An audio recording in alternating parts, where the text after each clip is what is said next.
मान के चलिए कि अगले 2-3 मिनट में उसकी संभल से आई हिंसा की इन तस्वीरों ने पूरे उत्तर प्रदेश को हिलाकर रख दिया है।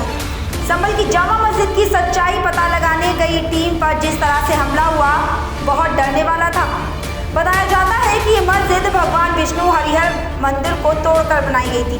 अब जब कोर्ट के आदेश पर टीम मस्जिद पर सर्वे करने पहुंची तो हजारों लोगों ने टीम पर पथरोल करना शुरू कर दिया, लेकिन योगी की पुलिस ने इन सब पत्थरबाजों का इलाज कर दिया।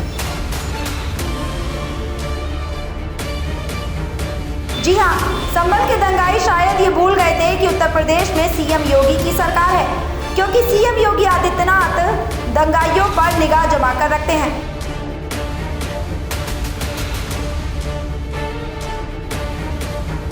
आपको याद होगा कि सीएम योगी आदित्यनाथ का एक बयान काफी वायरल हुआ था, सबको मिट्टी में मिला दूंगा, अगर गुंडे अपनी खैरियत चाहते हैं तो खुद थाने में आकर सरेंडर कर दें। इस तरह के बयानबाजी सीएम योगी आदित्यनाथ करते रहते हैं, लेकिन संभल के दंगाई ये भूल गए थे कि वही सीएम योगी अभी भी सरकार में है।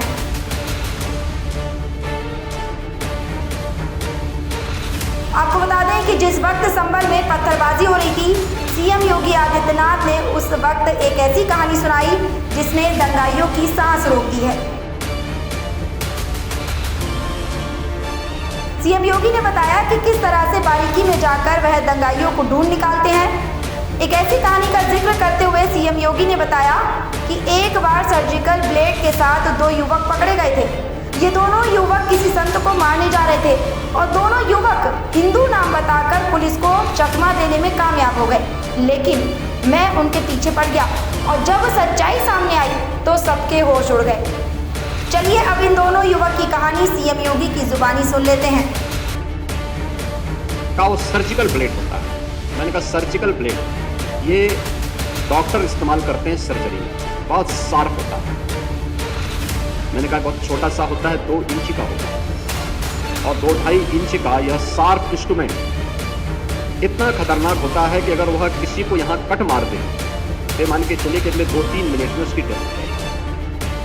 मैंने कहा भी इतने खतरनाक इंस्ट्रूमेंट को लेकर के जा रहे हैं और आप उसको हल्केपन से ले रहे हैं।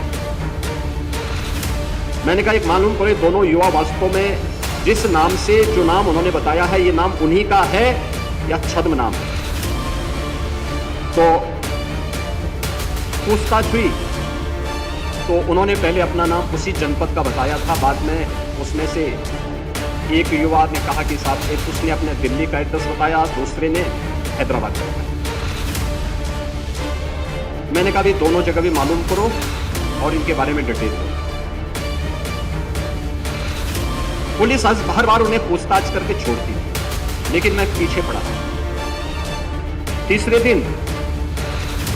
दिन जानकारी मिली कि साहब इन दोनों युवाओं का दिल्ली में बटाला हाउस से किसी एक सज्जन से संबंध है। तो बटाला हाउस का नाम आते ही मैं और चौंका हुआ। मैंने कहा बटाला हाउस ये वही जगह है जहां 2008 में दिल्ली पुलिस के एक इंस्पेक्टर मोहन चंद शर्मा शहीद हुए थे, आतंकियों से मुठभेड़ करते थे। और बटाला हाउस में ये युवा जाते हैं तो मैंने कहा ये मान के चलो, पक्का मान के चलो कि दोनों युवा हिंदू नहीं हैं, आप इसको नोट करना, इनको पूछताछ करो। पूछताछ होती है वे खुल उन्होंने बता दिया। उन्होंने कहा साहब हम लोगों की 3 पीढ़ी पहले हमारे पूर्वज इस नाम स्वीकार कर लिए थे। अब चूंकि 3 पीढ़ी पूर्व हो चुका था तो लेकिन हम लोग फिर भी वे सच बोलने का भी सच तो इनको पकड़ना पड़ेगा। और इसके बाद जब हम लोग उसकी तह में गए तो वह उस सर्जिकल इंस्ट्रूमेंट को लेकर के गए थे एक संत की हत्या करने। तो सुना आपने सीएम योगी ने किस कहानी को सुनाया। जब ये कहानी संभल के दंगाइयों के कानों में पहुंची तो दंगाइयों के होश उड़ गए। देश विदेश, राजनीति, व्यापार, बाजार, लाइफस्टाइल और फिल्मी दुनिया की ताज़ा तरीन खबरों के लिए चैनल को सब्सक्राइब, लाइक और शेयर करें।